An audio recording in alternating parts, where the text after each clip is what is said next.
പ്രതിഷേധം കൂടുതൽ കടുപ്പിക്കുകയാണ്. എന്താണ് പ്രതിപക്ഷ മുന്നണികൾ ഇന്നത്തെ ഇലക്ഷൻ കമ്മീഷൻ വാർത്താ സമ്മേളനം അത് ഏതെങ്കിലും തരത്തിൽ ചോദ്യങ്ങൾക്ക് ഈ പറഞ്ഞ ഒറ്റ മണ്ഡലത്തിൽ 1 ലക്ഷം കള്ളവോട്ട് എന്ന ഗുരുതരമായ ആരോപണത്തിന് ഏതെങ്കിലും തരത്തിൽ മറുപടി ആവുന്നില്ല എന്ന് പ്രതിപക്ഷം പറയുന്നു. ABCDEFGH എന്നൊക്കെയുള്ള അക്ഷരമാല അച്ഛന്മാർ ആരൊക്കെയാണ് ഏതൊക്കെയാണ് എന്നതിന് മറുപടി ആയിട്ടില്ല എന്ന് തന്നെയാണ് പ്രതിപക്ഷം പറയുന്നത്. മറുപടി ആയിട്ടുമില്ല. അതിൻ്റെയൊക്കെ പശ്ചാത്തലത്തിലാണ് മുഖ്യ തെരഞ്ഞെടുപ്പ് കമ്മീഷനെ ഇംപീച്ച് ചെയ്യാനുള്ള ഇന്ത്യ മുന്നണിയുടെ ആലോചന. ഇന്ന് ചേർന്ന യോഗത്തിൽ പ്രാഥമിക ചർച്ച നടന്നുവെന്നാണ് വിവരം.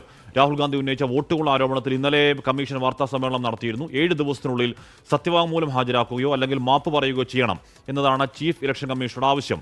ഇതിന് പിന്നാലെയാണ് ഇന്ത്യ സഖ്യത്തിന് ഇംപീച്ച്മെന്റ് നീക്കം. ഇംപീച്ച്മെന്റ് ചെയ്യാനുള്ള എല്ലാ വശങ്ങളും പരിശോധിച്ചായിരിക്കും അത് നീക്കം. അച്യുതനാണ് ആ വാർത്തയുടെ വിവരങ്ങൾ വച്ചിരുന്നത്. അച്യുതൻ, ഒരുപക്ഷെ ഈ 3-2 ഭൂരിപക്ഷം മാത്രം മതിയാവില്ല, അതിന് മുകളിലേക്ക് ഒക്കെ വേണം ഇംപീച്ച്. അതിന് മുകളിലേക്ക് രാഷ്ട്രപതി ഇടപെടലടക്കം അതിൽ ആവശ്യമുണ്ടോ എന്നുള്ളതാണ് മനസ്സിലാക്കാൻ, അതിന് നിയമപരമായ നീക്കം മനസ്സിലാക്കാൻ കഴിയുന്നത്. അത് ഒരുപക്ഷെ ഇംപീച്ച്മെന്റ് ചെയ്ത് പുറത്താക്കുക എന്നതിനേക്കാൾ ഉപരി ഈ വിഷയം സജീവ ചർച്ചയാക്കി നിർത്തുക എന്നതുകൂടി ഈ നീക്കത്തിന് പിന്നിൽ ഉണ്ടോ? എന്താണ് ECക്കെതിരായ ഇന്ത്യ മുന്നണിയുടെ നീക്കങ്ങൾ? അച്യുതൻ, ഹാഷ്മി സൂചിപ്പിച്ചതുപോലെ തന്നെ ഈ നീക്കം അതൊരു ചർച്ചയാക്കുക എന്നുകൂടി തന്നെയാണ് പ്രതിപക്ഷം കാണുന്നത്. കാരണം ചരിത്രത്തിലാദ്യമായി തെരഞ്ഞെടുപ്പ് കമ്മീഷനെതിരെ മുഖ്യ തെരഞ്ഞെടുപ്പ് കമ്മീഷണറെ ഇംപീച്ച്മെന്റ് ചെയ്യാനുള്ള ഒരു നീക്കം പ്രതിപക്ഷത്തിന്റെ ഭാഗത്തു നിന്നുണ്ടാകുമ്പോൾ അത് സ്വാഭാവികമായും ജനങ്ങൾക്കിടയിൽ ചർച്ചയാകുന്ന ഒരു വിഷയമാണ്. എന്തുകൊണ്ടാണ് പ്രതിപക്ഷം ഇത്തരം ഒരു നടപടിയിലേക്ക് കടന്നത് എന്നതുൾപ്പെടെയുള്ള കാര്യങ്ങൾ ചർച്ചയാകും. അവിടെയാണ് ഈ പറഞ്ഞ രീതിയിലുള്ള പ്രതിപക്ഷത്തിന്റെ ആരോപണങ്ങളിൽ ഇതുവരെയും കമ്മീഷന്റെ ഭാഗത്ത് നിന്ന് ഒരു അനുകൂലമായിട്ടുള്ള തീരുമാനവും ഉണ്ടായിട്ടില്ല. വസ്തുതകൾ നിരത്തി രാഹുൽ ഗാന്ധി വാർത്താ സമ്മേളനം വിളിച്ചു ചേർത്തിട്ടും അതിലും തുടർ നടപടികൾ ഇതുവരെ ഉണ്ടായിട്ടില്ല. സത്യവാങ്മൂലം നൽകിയാൽ മാത്രമേ ആ കാര്യങ്ങൾ പരിശോധിക്കൂ എന്നാണ് ഇന്നലെ നടത്തിയ വാർത്താ സമ്മേളനത്തിലും മുഖ്യ തെരഞ്ഞെടുപ്പ് കമ്മീഷണർ പ്രതികരിച്ചത്. അപ്പോൾ ഈ ഒരു സാഹചര്യത്തിൽ ഏകപക്ഷീയമായി കമ്മീഷൻ പെരുമാറുന്നു എന്ന് ചൂണ്ടിക്കാട്ടി തന്നെയാണ് ആദ്യം ഒരു പ്രതിഷേധ മാർച്ച് തെരഞ്ഞെടുപ്പ് കമ്മീഷൻ ഓഫീസിലേക്ക് ഇന്ത്യ മുന്നണി നടത്തിയത്. അതിനുശേഷം ഇപ്പോൾ ഒരു വലിയ നീക്കം എന്ന് തന്നെ ഇതിനെ പറയാം. അതായത് മുഖ്യ തെരഞ്ഞെടുപ്പ് കമ്മീഷണറെ ഇംപീച്ച്മെന്റ് ചെയ്യാനുള്ള നീക്കം അതിപ്പോൾ ഇന്ത്യ മുന്നണി ഇന്ന് ചേർന്ന യോഗത്തിൽ തീരുമാനിച്ചിരിക്കുകയാണ്. അതിന്റെ പ്രാഥമിക ചർച്ചകളാണ് ഇന്നത്തെ യോഗത്തിൽ.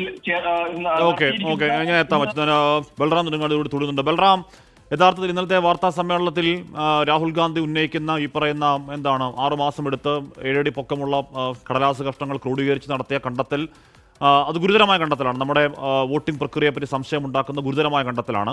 ആ കണ്ടെത്തലിനെ പറ്റി ഏതെങ്കിലും തരത്തിലുള്ള ഒരു മറുപടി രാജ്യത്തിന് കിട്ടിയിട്ടില്ലെന്ന് മാത്രമല്ല, ഈ പറയുന്ന രീതിയിൽ സത്യവാങ്മൂലം നൽകണം എന്നൊരു ഭീഷണി സ്വരം പ്രതിപക്ഷം ഇന്നലത്തെ ഇലക്ഷൻ കമ്മീഷന്റെ വാർത്താ സമ്മേളനത്തിൽ കാണുന്നുണ്ട്. ആ വാർത്താ സമ്മേളനം കൂടി ഇംപീച്ച്മെന്റ് നീക്കങ്ങൾക്ക് കാരണമാകുന്നുണ്ടോ ബൽറാം?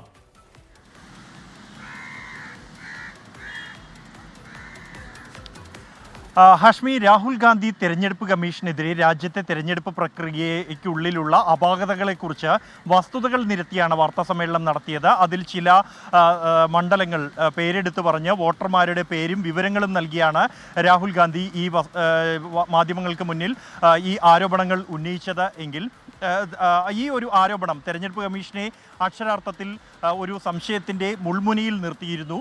അതിന് തെരഞ്ഞെടുപ്പ് കമ്മീഷൻ ഒറ്റ വരിയിൽ മാത്രം പ്രതികരിച്ച അത് വലിയ തോതിൽ ചർച്ചയാവുകയും വിമർശന വിധേയമാവുകയും ചെയ്ത ഘട്ടത്തിലാണ് വാർത്താ സമ്മേളനം വിളിച്ച് തന്നെ മുഖ്യ തെരഞ്ഞെടുപ്പ് കമ്മീഷണർ ഇക്കാര്യങ്ങളെ എല്ലാം തന്നെ നിഷേധിച്ചിരിക്കുന്നത്. എന്നാൽ തെരഞ്ഞെടുപ്പ് കമ്മീഷൻ നടത്തിയത് ഈ വസ്തുതകളെ വെച്ച് ബോധ്യപ്പെടുത്തുന്ന തരത്തിലുള്ള ഒരു വാർത്താ സമ്മേളനമല്ല, മറിച്ച് വൈകാരികമായ പദപ്രയോഗങ്ങൾ നടത്തി ഒരു രാഷ്ട്രീയമായ ഒരു തരത്തിലാണ് തെരഞ്ഞെടുപ്പ് കമ്മീഷൻ ഇതിനെ നേരിട്ടത് എന്നാണ് പ്രതിപക്ഷം വിലയിരുത്തുന്നത്.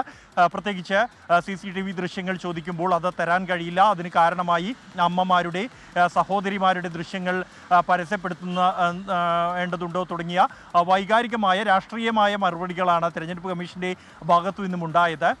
അത് വസ്തുതാപരമായി ചോദിച്ച ചോദ്യങ്ങൾക്ക് ഉത്തരമില്ല, മറിച്ച് വളരെ അവ്യക്തമായ പൊതുകാര്യങ്ങൾ ആവർത്തിച്ച് പറഞ്ഞ് മറയിടാനാണ് തെരഞ്ഞെടുപ്പ് കമ്മീഷൻ ശ്രമിച്ചത് എന്നാണ് പ്രതിപക്ഷം വിലയിരുത്തുന്നത്. ഈ ഒരു പശ്ചാത്തലത്തിൽ തന്നെയാണ് തെരഞ്ഞെടുപ്പ് കമ്മീഷൻ BJPയുടെ നടപ്പാക്കുന്ന ഈ ക്രമക്കേടുകൾക്ക് തെരഞ്ഞെടുപ്പ് കമ്മീഷൻ കുടപിടിക്കുന്നുവെന്നും അതുകൊണ്ട് തന്നെ വിശ്വാസ്യത നഷ്ടപ്പെട്ട തെരഞ്ഞെടുപ്പ് കമ്മീഷനെ ഇംപീച്ച് ചെയ്യണം എന്നുമുള്ള ഒരു ചർച്ച ഇന്ന് ചേർന്ന ഇന്ത്യ സഖ്യത്തിൻ്റെ സഭാകക്ഷി നേതാക്കളുടെ യോഗത്തിൽ ഉയർന്നു വരികയും അതിൻ്റെ പ്രാഥമിക ചർച്ചകൾ ഇന്നത്തെ യോഗത്തിൽ ഉണ്ടാവുകയും ചെയ്തത്. ഇതുമായി ബന്ധപ്പെട്ട് ഉടൻ തന്നെ ഇന്ത്യ മുന്നണി തീരുമാനമെടുത്ത് ഇംപീച്ച്മെൻറ്റിനായുള്ള നോട്ടീസ് നൽകുമെന്നാണ് അറിയാൻ കഴിയുന്നത്.